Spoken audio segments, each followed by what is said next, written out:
வணக்கம். சமூகத்தில் நடக்கக்கூடிய நிகழ்வுகளையும், அன்றாட அவலங்களையும் ஏதாவது ஒரு வகையில நம்ம தெரிஞ்சுட்டு தான் இருக்கோம். கொலை பண்ணவன், கற்பழிப்பு பண்ணவன், அவன்லாம் ஆளுங்கட்சியா, எதிர்க்கட்சியா அப்படிங்கிறதெல்லாம் பார்த்துட்டு, தெரிஞ்சுட்டு தான் அடுத்த கட்ட விசாரணைக்கே போலீஸ்காரங்க போறாங்க. இப்படிப்பட்ட சூழல்ல பார்த்தீங்கன்னா, முன்னாடி தலைவர்கள் இப்படிலாம் இருந்திருக்காங்க. அவருடைய ஆட்சி காலம் எப்படி இருந்துச்சு? நாம் எப்படிப்பட்ட தலைவர்கள்லாம் உருவாக்கணும் அப்படிங்கிறத தெரிஞ்சுக்கிறது தேவையா இருக்கு. காமராஜர் ஐயா ஆட்சி காலம்.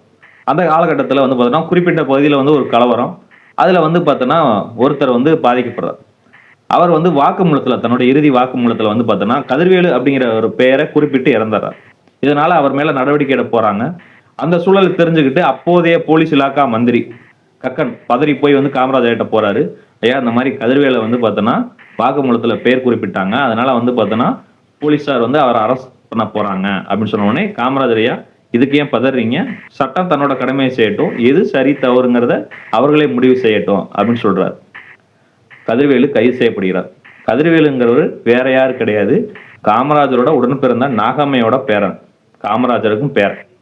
அப்படிப்பட்ட சூழல்ல பார்த்தோன்னா, அடுத்த இதோட முடியல. அவர் சிறைக்கு தள்ளப்படுகிறார். அப்ப எங்க ஐயா நடவடிக்கையில இருந்தா தடுத்துட்டீங்க. காப்பாற்ற முடியாம எந்த முயற்சி எடுக்காம. அவருக்கு பார்த்தோம்னா சிறையில பி கிளாஸ் பிரிவாவது நம்ம வாங்கி கொடுக்கலாம். கொஞ்சம் சௌகரியமா இருப்பாரு.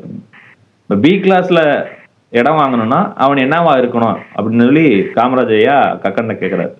ஒண்ணு பட்டதாரியா இருக்கணும், இல்லாட்டி பட்டாக்காரரா இருக்கணும். அவன்கிட்ட சொத்தும் இல்ல, அவன் படிக்கவும் இல்ல, அப்புறம் எப்படி பி கிளாஸ் அப்படிங்கிற மாதிரி அதையும் நிறுத்திட்டாராம். அப்ப எப்பேற்பட்ட தலைவர்கள் எல்லாம் இருந்திருக்காங்க.